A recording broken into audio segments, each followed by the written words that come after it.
ஆச்சி மசாலா. எந்த சமையலும் ருசி தேடும் ரகசியம். 20 ரூபாய்.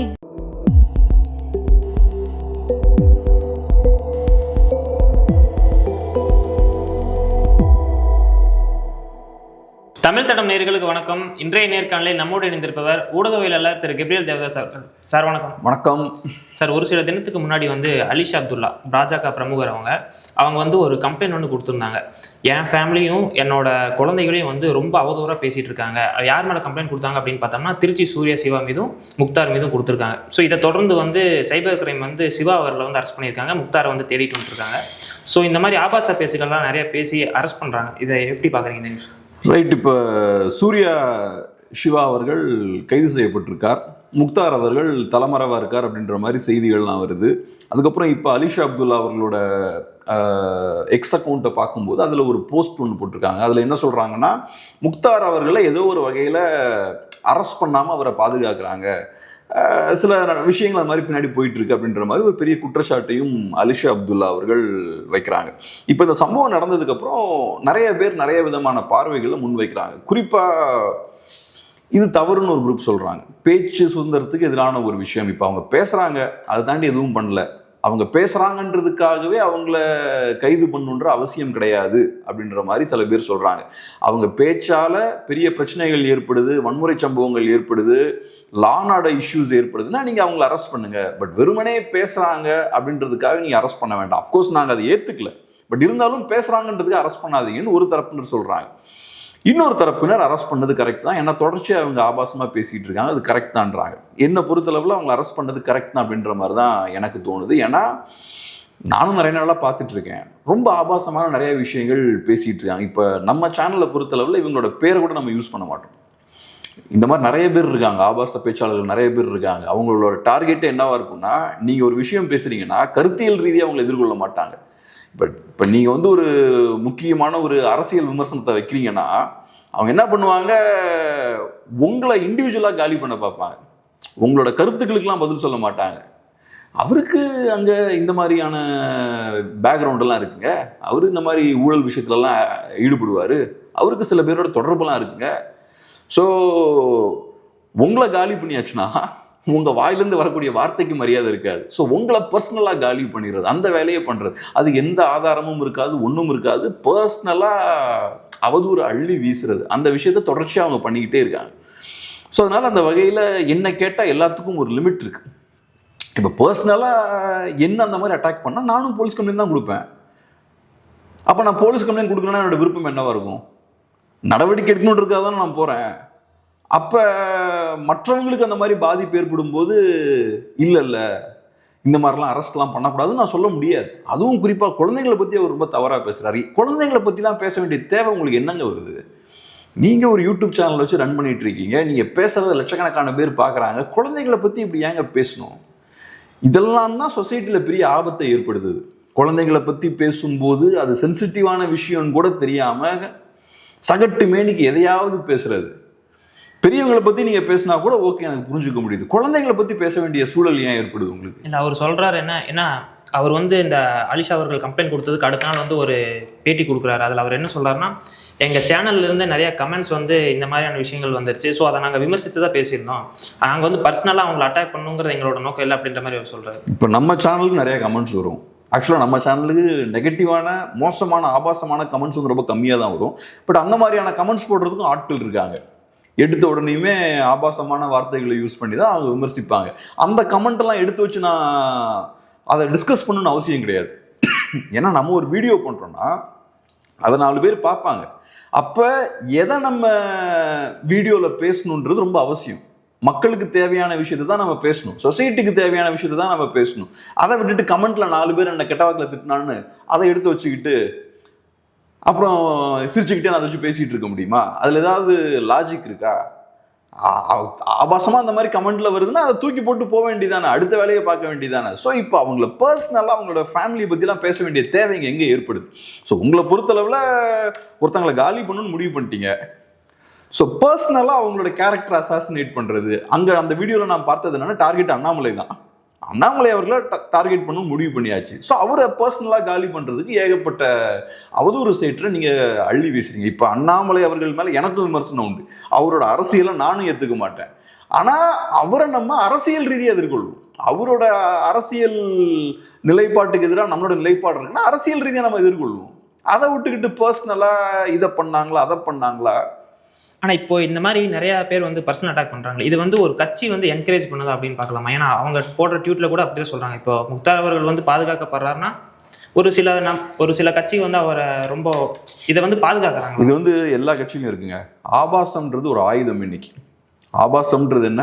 ஒரு ஆயுதம். இப்போ டீசெண்டான ஒரு 10 பேர் இருக்காங்க, டீசெண்டான நியாயமான விமர்சனங்களை உங்க மேலே வைக்கிறாங்கன்னு வச்சுப்போம். நீங்க அவங்க மேல ஆபாசம் அப்படின்ற அந்த ஆயுதத்தை யூஸ் பண்ணி அவங்களை தாக்குனீங்கன்னா அவங்களாம் கலைஞ்சு போயிடுவாங்க. அரசியல்ல அது நிறைய நேரங்களில் யூஸ் பண்ணுவாங்க. அதனாலதான் இன்னைக்கு அரசியல்ல பார்த்தோம்னா ரொம்ப டீசெண்டான படிச்சவங்களாம் நிறைய பேர் கிடையாது. ஏன்னா அங்க இந்த மாதிரியான விஷயங்கள்லாம் இருக்கும். மரியாதை குறைவா நடத்திடுவாங்க. இதெல்லாம் பண்ணியாச்சுன்னா நல்ல ஆட்கள்லாம் ஓடிடுவாங்க. ஸோ நிறைய நேரங்கள்ல ஆபாசம்ன்றது பார்த்தோம்னா ஒருத்தரை அமைதிப்படுத்துறதுக்கு அது பயன்படுத்தப்படுது. இப்போ நான் விமர்சனங்கள் வச்சோன்னா என் மேலே நிறைய தாக்குதல்கள் இந்த மாதிரி வந்திருக்கு. குறிப்பாக இந்த லாஸ்ட் 5 இயர்ஸ் பார்த்தோம்னா நம்ம திமுகவுக்கு எதிராக பேசும்போது நமக்கு எதிராக நிறையா இந்த மாதிரியான வல்கரான அட்டாக்ஸ்லாம் வரும். குறிப்பாக அந்த டைமில் நான் அவங்களாம் ஹைனாஸ்னு விமர்சனம் பண்ணேன். இந்த ஃபுட் செயினில் கீழே இருக்க குரூப் வந்து ஹைனாஸ். என்னோட ஆர்கியூமெண்ட் அப்போ என்னவா இருந்ததுன்னா, திமுக ஆதரவாளர்கள் பார்த்தோன்னா டிஃப்ரெண்ட்டாக நிறைய லேயர்ஸில் இருப்பாங்க. ஒரு லேயர் பார்த்தோன்னா நல்லா படித்தவங்களா இருப்பாங்க, டிவிலலாம் உட்காந்து டீசெண்டாக அவங்க திமுகவை லைட்டாக டிஃபெண்ட் பண்ணுவாங்க, திமுகவை எதிர்த்து எதுவும் பேச மாட்டாங்க, அப்படி ஒரு மாதிரி லெவலாக மெயின்டைன் பண்ணிப்பாங்க. அப்புறம் இந்த யூடியூப்லலாம் பார்த்தோன்னா அங்கேயும் டீசெண்டான ஒரு குரூப் இருக்கும். அதுக்கு கீழே இன்னொரு குரூப் பார்த்தோன்னா அட்டாக் பண்ணுவாங்க எல்லாரையுமே. நம்ம இப்போ ஒன்று பேசணும்னா நம்ம அட்டாக் பண்ண வருவாங்க. அதுக்கும் கீழே இருக்க இந்த குரூப் பார்த்தோன்னா பர்சனல் அட்டாக் தான் ஃபுல்லாக. ஆபாசமான விஷயங்கள். இப்போ என் வாயிலிருந்து ஒரு கட்சிக்கு எதிரான ஆர்குமெண்ட்ஸ் வருதுன்னா என்ன பர்சனலாக காலி பண்ணிடுறது. இவனுக்கு அவனோட தொடர்பு இருக்காம அப்படி பண்ணுறான், இவன்கிட்ட காசு வாங்கிட்டான், இவன் பேக்ரவுண்ட், அது எல்லாமே ஃபேக் நியூஸாக இருக்கும். ஆனால் என்னை பர்சனலாக காலி பண்ணுறதுக்கான எல்லா வேலைகளும் பண்ணுறது. ஸோ அவங்கள பொறுத்தளவில் பொலிட்டிக்கலாக நம்ம ஒரு ஆர்குமெண்ட் வைக்கிறோம், அதை அவங்களால டிஃபெண்ட் பண்ண முடியாது. ஏன்னா இங்கே இருக்கக்கூடிய கட்சிகள்லாம் கரெக்டான பார்ட்டி. ஸோ பொலிட்டிக்கல் ஆர்குமெண்ட்டை நம்ம நியாயமாக வச்சோம்னா அவங்களால அதை டிஃபெண்ட் பண்ணி தங்களை தற்காத்து கொள்ள முடியாது. ஸோ அப்போ என்ன பண்ணுறதுன்னா ஆளை காலி பண்ணிடு, அவன் மேலே ஏகப்பட்ட அவதூறுகளை பரப்பிவிடும். அதுக்கு இந்த மாதிரியான ஆட்கள் இருக்காங்க பாருங்க. இந்த ஆபாச பேச்சாளர்கள் பார்த்தோம்னா லாஸ்ட் 5 இயர்ஸ் நிறைய பேர் இருந்தாங்க, நிறைய பேர் உருவாகியிருந்தாங்க லாஸ்ட் 5 இயர்ஸ். இப்போ நம்ம அரசோட செயல்பாடை பற்றி பேசணும்னா நம்மளை பர்சனல் அட்டாக் பண்ண ஆரம்பிச்சிருவாங்க. இது எல்லா பக்கமும் பார்க்கலாம்ல, உலகம் ஃபுல்லாக இந்த மாதிரியான விஷயம் கண்டிப்பாக எல்லா பக்கமும் பார்க்கலாம். நான் சொன்ன மாதிரி அதான், இது ஆபாசம்ன்றது ஒரு ஆயுதமாக அவங்க பயன்படுத்துகிறாங்க. இப்போ நீங்கள் எடுத்துக்கிட்டிங்கன்னா இப்போ டிவிக்கே ஆட்சி நடக்குது. ஸோ இவங்கெல்லாம் இன்னைக்கு டிவிக்கேவை அட்டாக் பண்ணும்போது இவங்க மேலே நடவடிக்கை எடுக்கிறாங்க. டிவிக்கே ஆதரவாளர்கள் சில பேரும் ஆபாசமாக தானே பேசுகிறாங்க. இப்போ இந்த ஒரு பெண்லாம் பார்த்தோம், ஒரு பெண்ணோட அந்த பெண்ணோட பேர் கூட எனக்கு தெரில, பயங்கரமாக ஆபாசமாக திட்டுது எல்லாத்தையுமே. ஜூலியெல்லாம் விமர்சிச்சு ஒரு கேர்ள், சின்ன பெண் தான் நினைக்கிறாங்க, பயங்கர ஆபாசமாக விமர்சனங்கள்லாம் பண்ணிட்டு இருக்காங்க. அதை யாருமே தட்டி கேட்க மாட்டேங்கிறாங்களே. ஸோ அதனால என்ன பொறுத்தளவில் எல்லாரையும் ஈக்குவலாக பார்க்கணும். யார் ஆபாசமாக பேசினாலும் சரி, ஆளுங்கட்சிக்காரங்களா இருந்தாலும் சரி, எதிர்கட்சிக்காரங்களா இருந்தாலும் சரி, யார் ஆபாசமா பேசினாலும், ஆபாசமா பேசினாங்கன்றதை விட பர்சனலா ஒருத்தனை அட்டாக் பண்றது, அவதூறு அவன் மேல ஸ்ப்ரெட் பண்றது, இதை வந்து என்கரேஜ் பண்ணக்கூடாது நம்ம சொசைட்டில. இதை என்கரேஜ் பண்ணியாச்சுன்னா என்ன ஆயிரும்னா சொசைட்டியோட ஸ்டாண்டர்டே கம்மி ஆயிரும். இப்போ இந்த மாதிரியான ஒரு சூழல் இருக்குன்னு வச்சுப்போம். இது வந்து ஒரு நல்ல டீசெண்டான விவாதம் நடத்துறதுக்கான சூழலை டிஸ்டர்ப் பண்ணிடும். ஒரு நல்ல டீசெண்டான விவாதம் நடத்தணும்னா எப்படி இருக்கணும்? நீங்கள் வரணும், நான் உள்ளே வரணும், நான் உங்களை ரெஸ்பெக்ட் பண்ணணும், நீங்கள் என்ன ரெஸ்பெக்ட் பண்ணணும், புதுசாக ஒருத்தன் மாற்று கருத்து வைக்கிறான்னா அவனையும் நம்ம ரெஸ்பெக்ட் பண்ணணும். இந்த மாதிரிலாம் பேசிகிட்டு இருந்தால் மக்கள் அரசியல்னாலே மோசம்னு சொல்லி பின்வாங்க ஆரம்பிச்சிருவாங்க, அரசியலை வெறுக்க ஆரம்பிச்சிருவாங்க. அப்புறம் சீப்பான ஆட்கள் அதை பார்த்து என்ஜாய் பண்ணிக்கிட்டு இருப்பாங்க. பெரிய அறிவுத்திறன் இல்லாத லோ ஐக்யூ ஆட்கள் இருப்பாங்க இல்லையா, அவங்க தான் அதை என்ஜாய் பண்ணுவாங்க. குவாலிட்டியான ஆட்கள்லாம் வெளில போயிடுவாங்க, அரசியலே பேச மாட்டாங்க. அதுதான் இங்கே இருக்கக்கூடிய மிகப்பெரிய சிக்கல். அதனால இந்த மாதிரியான நடவடிக்கைகள் கரெக்ட் தான் அப்படின்ற மாதிரி நான் பார்க்குறேன். ரெண்டாவது, டிபேட்ஸ் பண்ணும்போது, விவாதங்கள் பண்ணும்போதா இருக்கலாம், கருத்துக்களை பதிவு பண்ணும்போதா இருக்கலாம், தேவையில்லாத இந்த விஷயங்கள்லாம் பேச வேண்டிய அவசியமே இல்லை. ஸ்ட்ரிக்டாக இந்த லைனை வந்து ட்ரா பண்ணணும். நிறைய நேரங்களில் பெரிய முற்போக்குவாதிகளாக தங்களை காட்டிக்கிறவங்க பர்சனல் லெவலில் அட்டாக் பண்ணுறது. இப்போ இவங்கெல்லாம் பார்த்தோம்னா விஜய் அவர்களை அவ்வளோ மோசமாக விமர்சிக்கிறாங்க. தம்ப்நெயில்லாம் இன்னைக்கு அலிஷா அப்துல்லா அவர் முக்தாரோட யூடியூப் சேனலுக்கு ஒரு தம்ப்நெயில் எடுத்து போட்டிருக்காங்க அலிஷா அப்துல்லா. அதில் பார்த்தோன்னா அவ்வளோ கேவலமாக விஜய் அவர்களை போட்டிருக்காங்க. விஜய் அவர்கள் இன்னைக்கு சிஎம்மா இல்லைனாலுமே அவரை நீங்கள் அவ்வளோ மோசமாக சித்தரிச்சு எப்படி நீங்கள் தம்ப்நெயில்லாம் வைக்கலாம்? எவ்வளோ மோசமான விஷயம். உங்களுக்கும் ஃபேமிலிஸ் இருக்குது, அடுத்தவங்களுக்கும் ஃபேமிலிஸ் இருக்காங்க. அப்போ இந்த மாதிரியான விஷயங்கள்லாம் பண்ணக்கூடாது இல்லை. ஆனால் அந்த ஒரு பேசிக்கான விஷயமே எங்களுக்கு தெரியறதில்லை. இவங்க என்ன நினைக்கிறாங்கன்னா, அந்த ஆபாசம்ன்ற ஆயுதத்தை நம்ம கையில் எடுத்துட்டோம்னா நம்மளை பற்றி யாருமே பேச மாட்டாங்க. ஏன்னா அவங்கள பற்றி பேச நம்ம பயப்படுவோம்ல. இப்போ நீங்கள் நம்மளை எடுத்துக்கிட்டிங்கன்னா இது வரைக்கும் இந்த மாதிரியான கேரக்டர்ஸ் பற்றிலாம் நம்ம பேசினதே கிடையாது. இப்போவும் நம்ம இந்த கேரக்டர்ஸை பற்றி பேசுகிறோம்னா அவங்களுக்காக பேசலை, இது ஒரு இஷ்யூவாக இருக்குது. அந்த இஷ்யூவை தான் நம்ம அட்ரஸ் பண்ணுறோம்.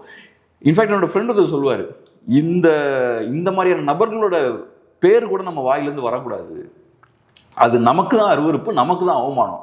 நாளைக்கு நம்மளை பற்றி அவங்க பேசுவாங்க, நம்மளையும் அவங்க லெவலுக்கு இறக்கிடுவாங்க. அவங்கள பற்றி நம்ம பேசுறதே நம்மளோட தரத்தை கம்மி பண்ணிடும். பட் இருந்தாலும் இன்னைக்கு ஒரு பெரிய இஷ்யூ. ஏன்னா ஒரு அரசில் வந்து நிற்குது இப்போ.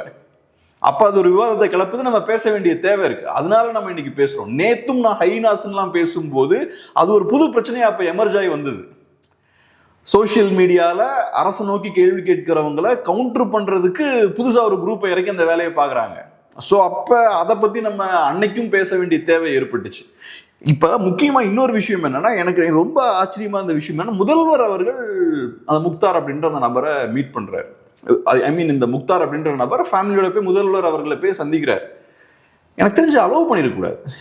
முதல்வர் அவர்கள் அதை தவிர்த்துருக்கணும். ஏன்னா இப்போ ஸ்டாலின் அவர்கள் உங்களுக்கு பிடிக்குமோ பிடிக்காதோ, அவருக்கு பெரிய ஒரு ஸ்டேச்சர் இருக்கு.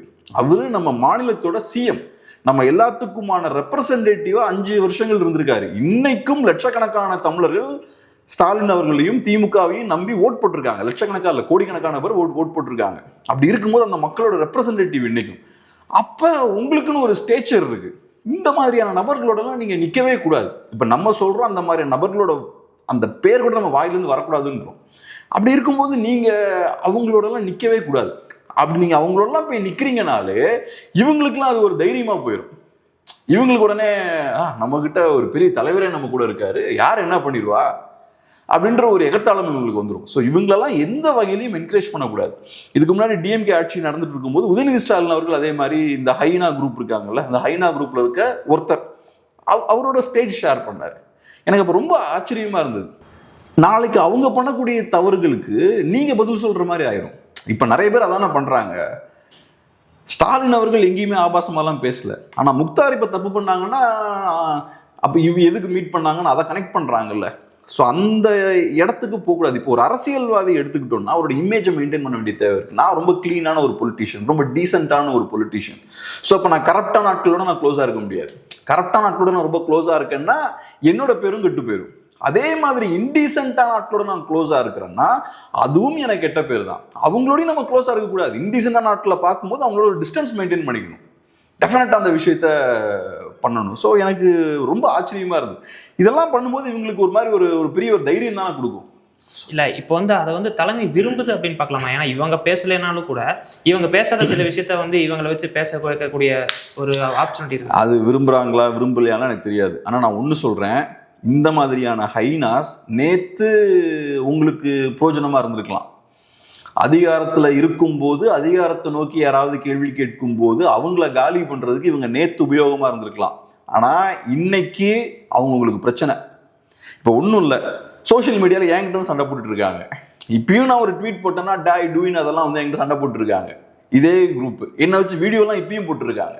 அப்போதான் நான் பார்த்தேன், நான் யோசிச்சு பார்த்தேன். இப்போ திமுக எதிர்கட்சியாக இருக்கு, தாவேக்கா இப்போ பவரில் இருக்காங்க. நான் தாவேக்கா விமர்சித்து நான் பேசிக்கிட்டு இருக்கேன். நீங்கள் என்ன விமர்சிக்க வேண்டிய அவசியமே கிடையாது. ஆனால் இந்த குரூப்பை பொறுத்தளவில் இது மட்டும்தான் இவங்களுக்கு பண்ண தெரியும்.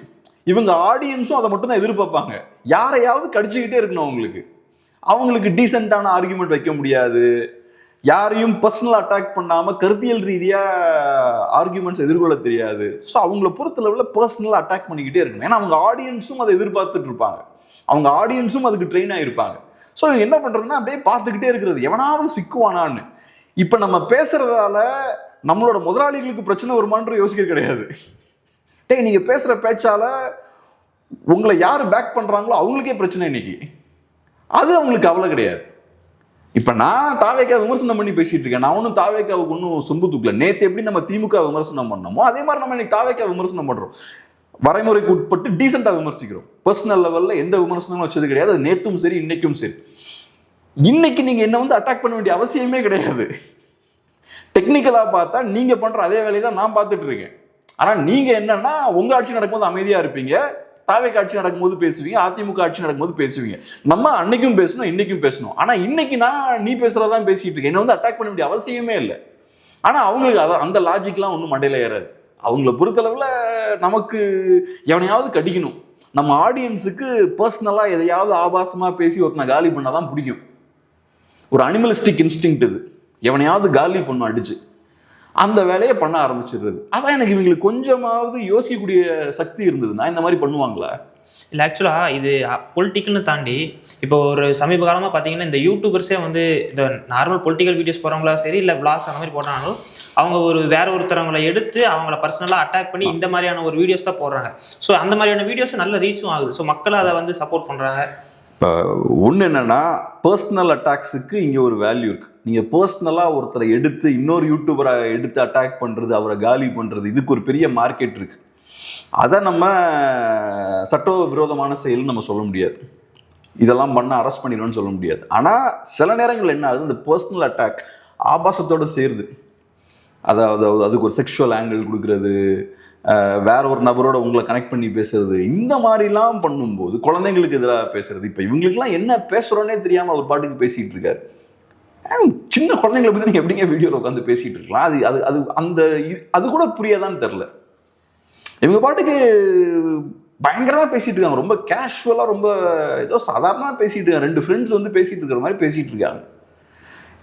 ஸோ அதெல்லாம் அன்அக்செப்டபிள். ஒரு டீசன்ட் சொசைட்டியில் அதை நம்ம ஏற்றுக்கவே முடியாது. ஆனால் நீங்கள் சொன்ன மாதிரி ஜென்ரலாகவே யூடியூப்ல இருக்கக்கூடிய ஒரு கல்ச்சர் என்னன்னா, பர்சனலாக அட்டாக் பண்ணி ஒருத்தன் ரொம்ப மோசமானவன். இப்போ யூடியூப்ல பார்த்தோம்னா ஒரு பெரிய யூடியூபர் இருப்பார், உடனே அவரை டார்கெட் பண்ணுறது. இவங்க வந்து ஒரு மாதிரி ஸ்கேம் பண்ணுறாங்க, இவங்க இந்த விஷயத்த பண்ணுறாங்க, இவங்க ரொம்ப மோசமான போலியான ஆள், அவங்கள நான் எக்ஸ்போஸ் பண்ணுறேன் அப்படின்னு பண்ணி ஒருத்தனை அடிக்கிறது. அதான் நான் சொன்னேன், இது அனிமலிஸ்டிக் இன்ஸ்டிங்க்ட்ன்றேன். ஒருத்தனை அடித்து காலி பண்ணி நான் வளர்றது. ஆனால் நியாயமான ஒருத்தனா இருக்கானா என்ன பண்ணுவான்னா, அவன் ஆடியன்ஸுக்கு ஏதாவது வேல்யூ கொடுப்பான். நான் பேசக்கூடிய விஷயங்கள் என் ஆடியன்ஸுக்கு ஏதோ ஒரு வகையில் யூஸ்ஃபுல்லாக இருக்கும். அப்போ கொஞ்சம் கொஞ்சமாக என்னோட ஆடியன்ஸும் இன்க்ரீஸ் ஆவாங்க. ஆனால் அது ஸ்லோவாக தான் நடக்கும். ஆனால் நீங்கள் அடிக்கிறீங்கன்னு வச்சுக்கோங்களேன், இந்த நாயகன் படத்தில் திடீர்னு கமல் ஒரு ரவுடியாக வருவார்ல, அந்த மாதிரி படாமல் ஒருத்தனை அடிக்கிறீங்கன்னா டக்குன்னு உங்களுக்கு ஃபேம் கிடைக்கும். ஸோ எல்லாருமே அதை எடுத்துடுறது. கரெக்டாக ஒருத்தனை ஃபேமஸான ஒருத்தனை சூஸ் பண்ணி அவனுக்கு நான் பதிலடி கொடுக்குறேன் பாடுறேன், அவனுக்கு நான் யாருன்னே தெரியாது, யார் என்ன கேட்டுருவா, அடிப்போம் நம்ம, அப்படி இறங்கி அடிக்க ஆரம்பிக்கிறது. இது ரொம்ப ரொம்ப தவறான ஒரு ஆட்டிடியூட். யங்ஸ்டர்ஸுக்கு அந்த ஆட்டிடியூட் இருக்கக்கூடாது. நான் பார்த்துருக்கேன் யூடியூப்லையுமே இன்டெகிரிட்டி உள்ள ஆட்கள், டீசெண்டான ஆட்கள் பார்த்தோம்னா இந்த மாதிரி இண்டிவிஜுவல்ஸை டார்கெட் பண்ணி வளர மாட்டாங்க. இன்னைக்கு எனக்கு பெரிய யூடியூபர்ஸ் தெரியும், இந்த மாதிரியான கொலையாடி சண்டைக்கெல்லாம் வந்ததே கிடையாது, தெரு சண்டைக்கெல்லாம் வந்ததே கிடையாது. நிற்க முடியாது. அவங்க தான் நிலச்சு நின்றுருக்காங்க. ஆனால் சில பேர் பார்த்தீங்கன்னா அவங்களோட வீடியோஸ்லாம் பார்த்தாலே உங்களுக்கு தெரியும், எவனையாவது பிடிச்சி வம்பிழுத்துக்கிட்டே இருப்பாங்க. இன்னொரு யூடியூபராக இருக்கலாம், இன்னொரு ஃபேமஸான ஆளாக இருக்கலாம், எவனையாவது பிடிச்சி வம்பிழுக்கிறது, அவன் மோசம் நான் யோகின்ற மாதிரியான ஒரு விஷயத்தை எஸ்டாப்ளிஷ் பண்ணுறது. அந்த கேமுக்குள்ளே ரொம்ப போகாதீங்க, முடிஞ்ச அளவுக்கு அதை தவிர்த்துருங்க. அப்படி அந்த கேமுக்குள்ளே நீங்கள் போறீங்கன்னா அதுக்கு ஒரு சோஷியல் ஆங்கிள் இருக்கணும். இன்னைக்கு நம்ம இந்த இஷ்யூவை பற்றி பேசுகிறோம்னா இது இந்த 2 நபர்கள் சம்மந்தப்பட்ட விஷயம் இல்லை, அதை தாண்டி இதுக்குள்ள ஒரு சோஷியல் ஆங்கிளும் இருக்கு. அதை தான் நம்ம எடுத்து பேசிகிட்டு இருக்கோம். அது இருந்ததுன்னா பண்ணுங்க. ஆனால் 2 பேரை காலி பண்ணுறதுக்காக, இன்னொருத்தனை முடிச்சு கட்டுறதுக்காக அதை பண்ணாதீங்க. எனக்கு சில ஃபேமஸான யூடியூபர்ஸ்லாம் தெரியும், இதை அவங்களோட யூஎஸ்பியாக வச்சே பண்ணிட்டு இருக்காங்க. கரெக்டாக அப்பப்போ பார்த்தோம்னா ஒரு பெரிய ஆளை டார்கெட் பண்ணுவானுங்க, அடிச்சு அவனை காலி பண்ணுறது. சில யூடியூபர்ஸ் இந்த மாதிரி அடி வாங்கினதுக்கு அப்புறம் காணாமலும் போயிருக்காங்க. பயங்கரமாக அவங்கள போட்டு டார்கெட் பண்ணி அவங்களை இல்லாமலும் பண்ணியிருக்காங்க. அதே மாதிரி அடுத்தவனை டார்கெட் பண்ணி வளர்ந்தவனும் கொஞ்ச நாள் கழிச்சு காணாம போயிருக்கான். ஸோ இது வந்து ஒரு விதமான ஒரு மென்டல் டிஸார்டர் தான். மக்களை பொறுத்தளவு இந்த மாதிரி டைரக்ட் ஃபைட் வந்து அவங்களுக்கு பிடிக்கும். இப்போ நானே பர்சனலாக 2-3 பேரை சொல்லி அவங்கள அட்டாக் பண்ணி அவங்களுக்கு பதில் சொன்னேன்னா அது அவங்களுக்கு பிடிக்கும். அதை செய்யாமல் கருத்தியல் ரீதியாக மட்டுமே நான் பேசணும்னு வச்சுக்கோங்களேன், அது அவங்களுக்கு பிடிக்காது. கருத்தியல் ரீதியாக அட்டாக் பண்ணும்போது அதுக்குள்ளே இன்னொரு இண்டிவிஜுவலையும் கொண்டு வந்து இவன் சரியில்லைன்னு நான் பேசணும்னா இன்னும் என்ஜாய் பண்ணுவாங்க மக்கள். அன்ஃபார்ச்சுனேட்லி அது ரொம்ப மோசமான ஒரு விஷயம், அது இருக்கக்கூடாது. ஸோ அதனால் என்னை பொறுத்தளவில் இந்த ஆக்ஷன் கரெக்டு. ஆனால் யார் ஆபாசமாக பேசினாலும் இந்த மாதிரி நடவடிக்கை எடுக்கணும்.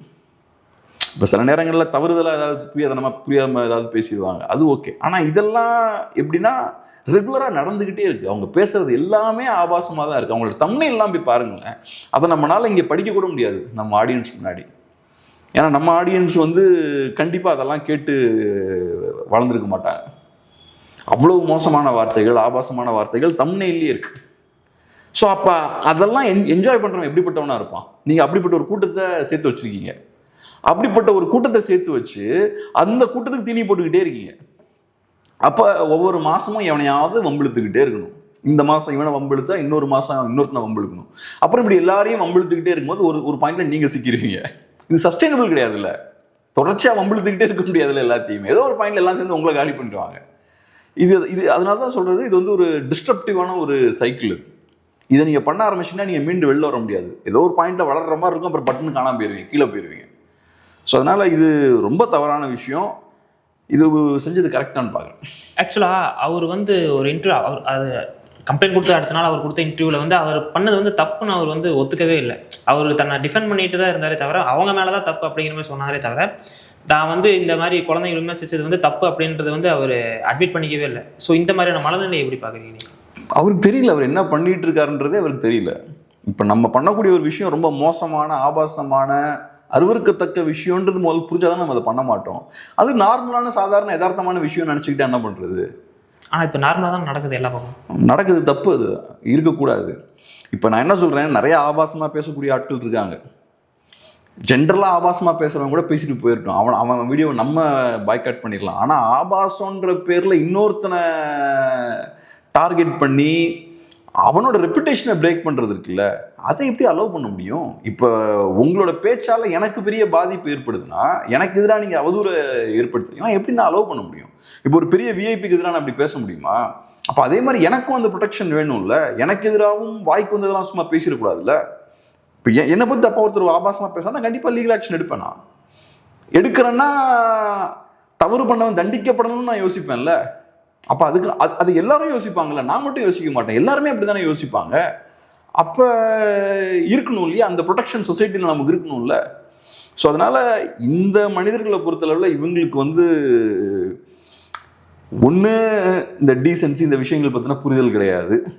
ரெண்டாவது பேராசை. டக்குன்னு குயிக்காக நம்ம க்ரோ ஆயிடணும். அப்புறம் நான் இன்னொன்று சொல்கிறேன், இப்போ யாரையாவது குஷிப்படுத்தணும்னு நம்ம யூடியூப்ல உட்காந்து பேசிட்டு இருக்கக்கூடாது. நிறைய பேர்கிட்ட அந்த சிக்கல் இருக்கு. யாரையாவது குஷிப்படுத்தணும்னு உட்காந்துக்கிட்டு டிவியில் உட்காந்து பேசுறது, யூடியூப் சேனல்ஸில் உட்காந்து பேசுறது, அப்போதான் நம்ம அடுத்த இடத்துக்கு போக முடியும். இவரை நம்ம சந்தோஷப்படுத்தணும், நம்ம பேசுகிற பேச்சில் அவர் சந்தோஷமாகணும், இவனை அடிக்கிற அடியில் அவன் சந்தோஷப்படணும் அப்படின்ற எண்ணத்துலலாம் உட்காந்து பேசக்கூடாது. நிறைய நேரங்கள் அது நடக்குது. அப்படி நடக்கும்போது என்ன ஆகும்னா, அது கொஞ்ச நாள் நல்லா இருக்கிற மாதிரி இருக்கும். ஆனால் ஒரு பாயிண்ட்டுக்கு அப்புறம் உங்கள் ரெப்புடேஷனை நீங்கள் ஃபுல்லாக காலி பண்ணிடுவீங்க. இன்றைக்கி நிறைய பேர் எடுத்து பாருங்கள், ஒரு 5 இயர்ஸ்க்கு முன்னாடி அவங்களுக்கு இருந்த ரெப்புடேஷன் இன்றைக்கி இருக்காது. அது காரணம் இந்த மாதிரியான விஷயங்கள் பண்ணுறது தான், ஷார்ட்கட்ஸை தேடி போகிறது தான். ஸோ அதெல்லாம் பண்ணாமல் இருக்கிறது கரெக்ட்.